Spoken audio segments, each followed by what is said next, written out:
Hello Internet, my name is Daniel the Manual O'Brien, the Lion, and welcome to Obsessive Pop Culture Disorder, the only show camouflage can't hide from. Today, we're ruining the only Disney prince to get his own movie.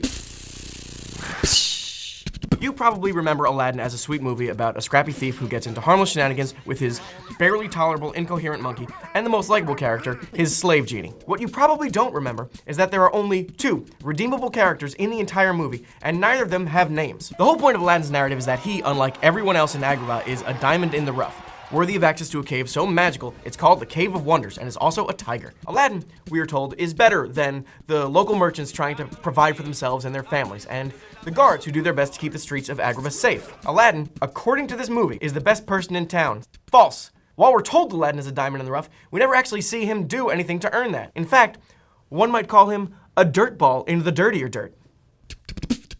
First things first.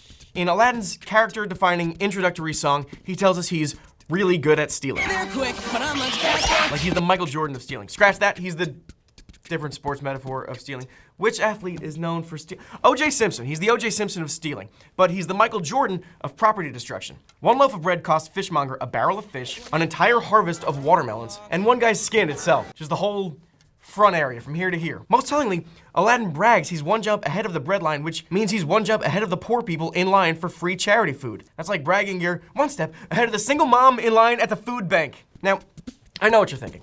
Aladdin explains himself right there in the song. Gotta eat to live, gotta steal to eat, otherwise we'd get along. I don't think so. Career criminals don't typically get along with me, Daniel O'Brien, especially career criminals who have hired assassins on their tail. One jump ahead of the hitman. Aladdin isn't just some thief, riffraff street rat, he's the guy with hitman after him, which tells me, someone who reads way too much into these sorts of things, that this diamond in the rough has a body count. But Daniel, remember that after all that stealing and maiming, Aladdin hands over the bread to starving homeless children? You might be arguing in your head or out loud because you think we're having a two-way conversation because you've forgotten how things work? Yes, Aladdin and Abu hand their bread to two hungry waifs. What a noble, altruistic, humbling, extraordinary, diamond-in-the-rough gesture that any human would do in the same circumstances. Giving bread to poor people is literally how dictators get their power. This is Aladdin's big moment to show us that he's worthy of entrance into a place so special that no one else in the whole world can get in, except Abu, I guess. And he demonstrates this goodness by doing something millions of people do every day, feeds hungry kids. By that logic, your mom is a diamond in the rough, which she is, by the way. One more thing about Aladdin. Watch this. I'm really very sorry. What? Do you see it? Roll it again. I'm really very sorry. What? He saw the crown!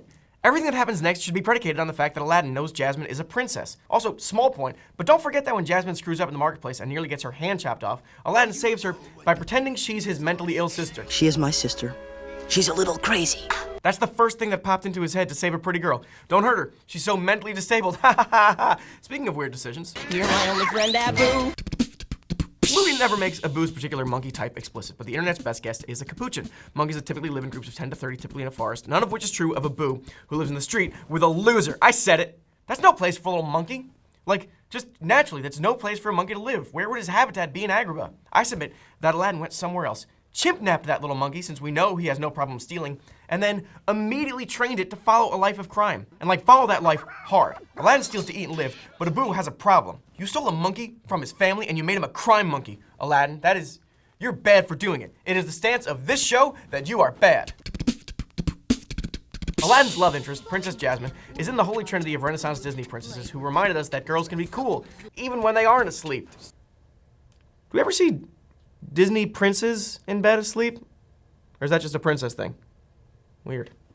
Ariel, Belle, and Jasmine have moxie. They're defiant. They like to read. One of them keeps her belly covered the whole movie. Not that there's anything wrong with showing your belly.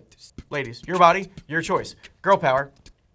I shouldn't have said anything. On a surface level, Jasmine hits every mark we need to know she's an interesting, brave, fully developed character. She defies her father. She has a pet tiger. She feels oppressed by her luxurious lifestyle and tries her hand at slumming it, which must have felt ironic to the dozens of slaves presumably living in that house and serving her every day. Now, I know we don't ever see slaves, unpaid workers, tidying Jasmine's palace, but this is a palace. It's not Grey Gardens.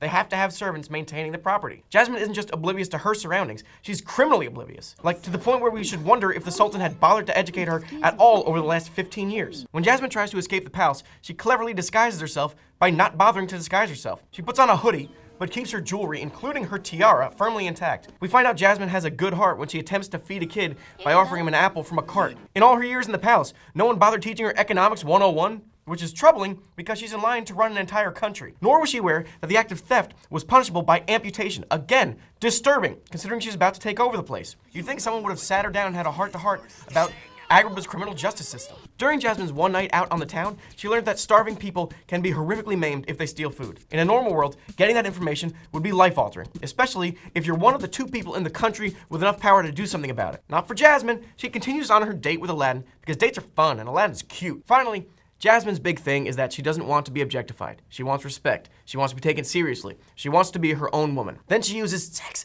to distract her biggest enemy. Aladdin turned Jasmine into a mentally disabled person to save her skin. Jasmine turned herself into a prostitute to save his. Those 2 belong together. Those 2 belong together.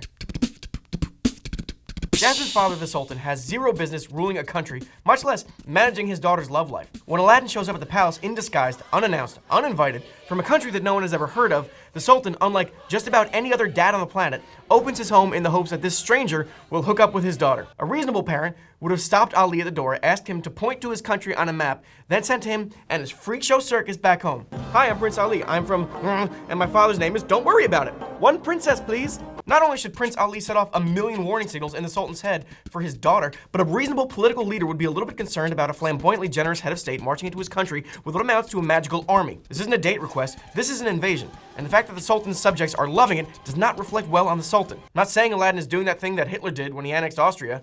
I'm just saying that he could have been doing that thing, and an unstupid king would have recognized a coup attempt. Just because he faced the galloping hordes, 100 bad guys with swords. Sorry. What the hell was that? Anyway, that doesn't mean you should trust him. Finally, at the end of the movie, after Jafar has done his thing and is out of the picture, and everyone knows Aladdin is a fraud, and Aladdin does his first unselfish act of the movie by using his 3rd wish to free the genie, the Sultan says, oh yeah, this stupid law about how a princess can't marry a non-prince, the thing that started this mess. You know what, we can change that. You know why? Because I'm the Sultan. Am I Sultan or am I Sultan? After all that happened, that's the law this conceited, self-absorbed, intelligence-challenged group of narcissists are most concerned about? The law that says Jasmine has to marry royalty? Not the law that lets guards chop off the hands of apple thieves. This one, the one about romance. Also, the Sultan feeds Iago crackers that came from inside his pants.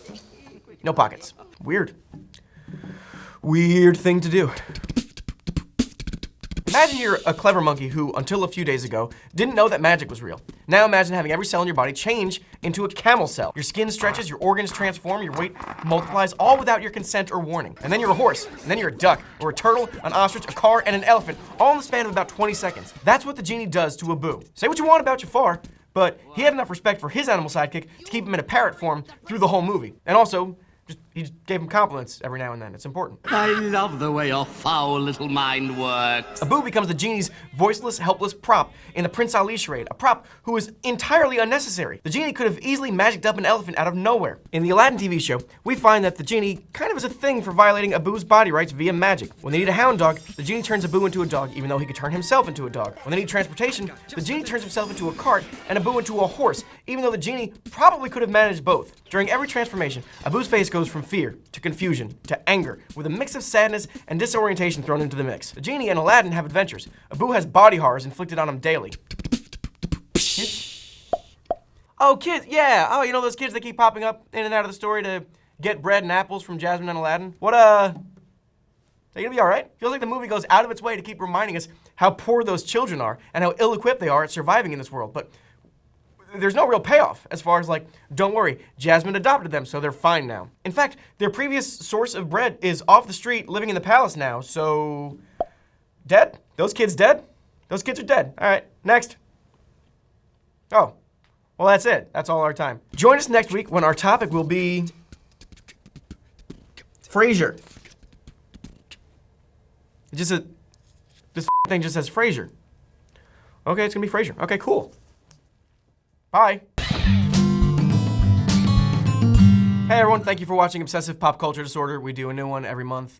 Make sure you like and subscribe for more.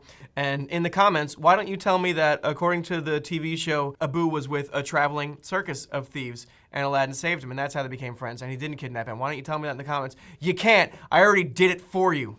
The episode was better without that information. It's a writer's privilege to do things like that.